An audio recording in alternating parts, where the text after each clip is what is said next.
नमस्कार। मेरे इस YouTube चैनल पर आप सभी का हार्दिक स्वागत है, अभिनंदन है। पिछले वीडियो में मैंने डाइजेशन इन स्टमक बताया था। आज के इस वीडियो में बताऊंगी डाइजेशन इन स्मॉल इंटेस्टाइन।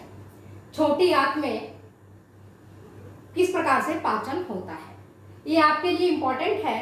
विभिन्न प्रकार के आप एग्जामिनेशन देने जाते हो, यूनिवर्सिटी एग्जामिनेशन देंगे आप, तो जहाँ कहीं भी आप ये प्रश्न पूछा जाता है कि छोटी आंत में पाचन किस प्रकार से होता है, how digestion takes place in small intestine, तो आप इस चीज को ध्यान से देखें। पिछले वीडियो में मैंने आपको बताया था कि स्टोमैक में किस प्रकार से डाइजेशन होता है।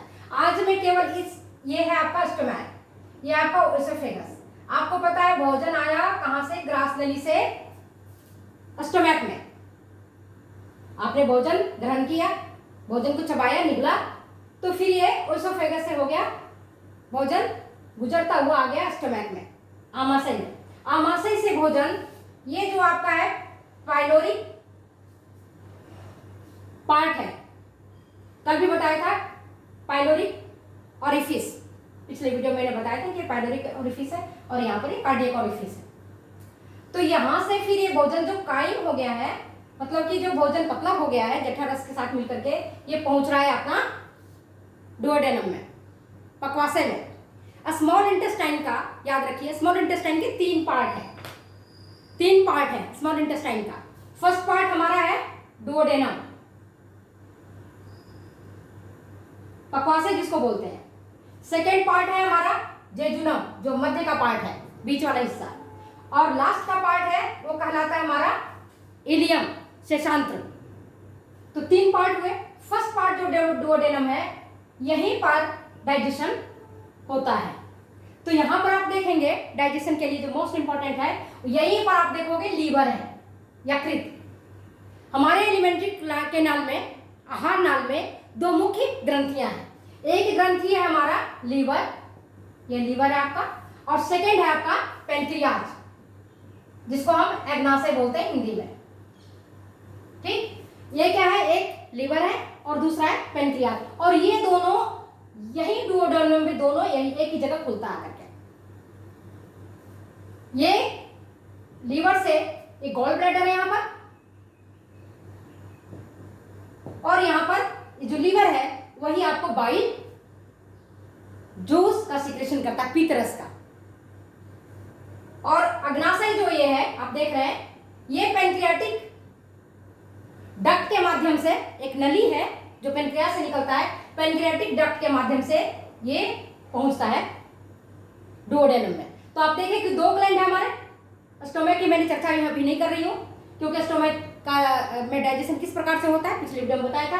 आज हम केवल इस पार्ट पर चर्चा कर रहे हैं, स्टोमक के इस पार्ट पर, कि स्टोमक में हमारा डाइजेशन किस प्रकार से होता है। तो आप ये देखिए, यहाँ पर है लीवर। लीवर का दो लोब होते हैं, एक होता है राइट लोब और दूसरा होता है लेफ्ट लोब।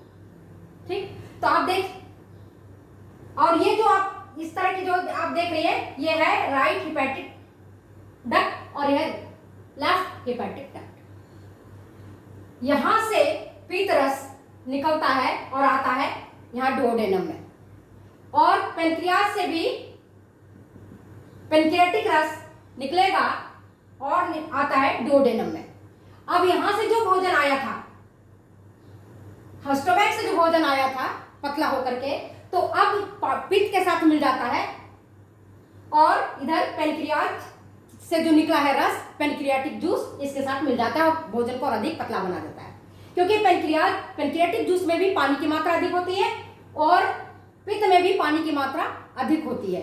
तो अब ये जो यहाँ आया था, जो भोजन कायम रूप में था, वह भोजन और अधिक पतला हो जाता है, और यहाँ आने के बाद भोजन का डाइजेशन स्टार्ट हो जाता है। यहाँ जो आपने भोजन देखा था स्टोमक में, ये एसिडिक था, माध्यम इसका एसिडिक था HCl के कारण। और यहाँ जब डुओडेनम में देखते हैं तो पेनक्रियाटिक जूस और बाइल जूस मिलता है, पितरस मिलता है, तो यहाँ पर इसकी माध्यम जो होता है अल्कलाइन हो जाता है, क्षारीय हो जाता है माध्यम। और क्षारीय माध्यम जो हो जाता है, तो आप देखते हैं कि पेनक्रियाज से जो रस निकलता है, पेनक्रियाटिक जूस, उसमें कई प्रकार के एंजाइम्स होते हैं, जिसमें amylase, maltase, lipase, chymotrypsin, trypsin, chymotrypsinogen, trypsinogen, ये सब एंजाइम्स इसमें होते हैं। ट्रिप्सिनोजन, काइमोट्रिप्सिनोजन, ये सब एक्टिव हो जाते हैं। पेनक्रियाज में इनएक्टिव केस में रहते हैं और जैसे ही वो पक्वाशय में आते हैं वो क्रिया करते हैं, वो एक्टिव हो जाते हैं। और अब ये पार्ट अगर देखते हैं तो स्मॉल इंटेस्टाइन के मैंने पहले बताया था 3 पार्ट है। फर्स्ट पार्ट है हमारा डुओडेनम, जो लंबाई में इसकी होती है 25 सेंटीमीटर, 10 इंच का लगभग। और दूसरा पार्ट जेजुनम, जो पूरी लंबाई का 2/5वां भाग होता है। स्मॉल इंटेस्टाइन की जो लंबाई होती है कुंडली नुमा होता है, कुंडलीकार होता है और 22 फीट के लगभग इसकी लंबाई होती है। तो 2/5वां भाग इसका जेजुनम होता है और 3/5वां भाग इसका इलियम होता है। इलियम से शांत, यहाँ ज्यादा भोजन का एब्जॉर्प्शन होता है और यहाँ डाइजेशन होता है। और जो बीच वाला पार्ट है जेजुनम, ये भोजन के डाइजेशन में भी वर्क करता है और कर्मानुकुंचन गति, जो कल भी मैंने बताया था, पेरिस्टाल्टिक मूवमेंट से ये भोजन को आगे की तरफ धकेलता है। एक चीज और बताना चाहती हूँ, स्मॉल इंटेस्टाइन के अगर आप इंटरनल स्ट्रक्चर देखोगे इसमें 4 पार्ट दिखाई पड़ते हैं। 4 पार्ट। एक पार्ट आपका होता है सेरोसा, सबसे बाहरी लेयर। सेकेंड होता है मस्कुलर कोट, तीसरा होता है सबम्यूकोसा और लास्ट होता है आपका जो अंतः परत होता है।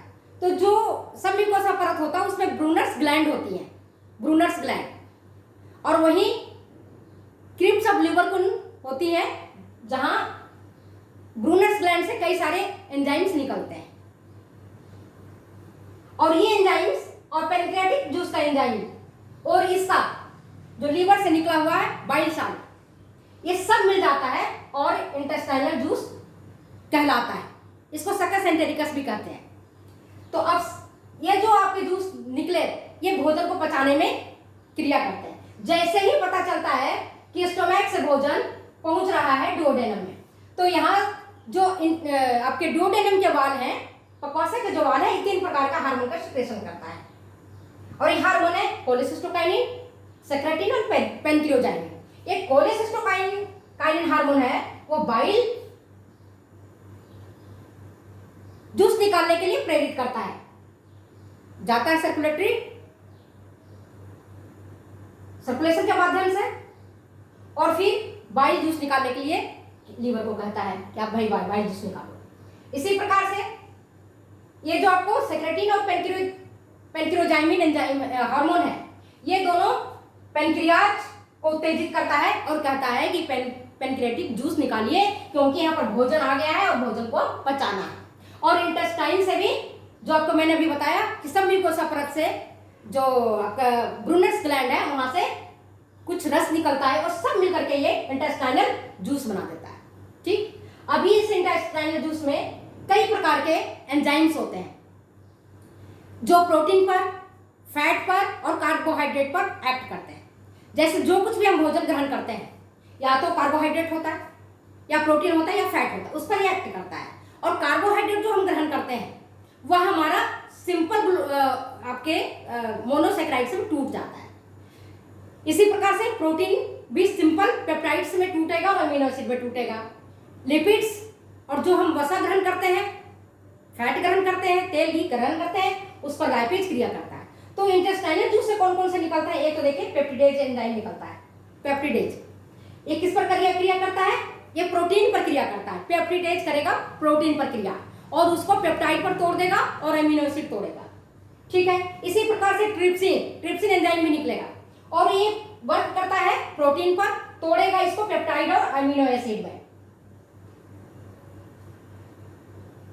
ट्रिप्सिनोजन एंजाइम जो मैंने अभी आपको बताया पेनक्रियाज से निकल रहा है, ये यहाँ इनएक्टिव केस में है, लेकिन यहाँ पे ये एक्टिव हो जाता है और ट्रिप्सिन एंजाइम में कन्वर्ट हो जाता है, जो वापस प्रोटीन पर एक्ट करता है और बदल देता है उसको पेप्टाइड्स में।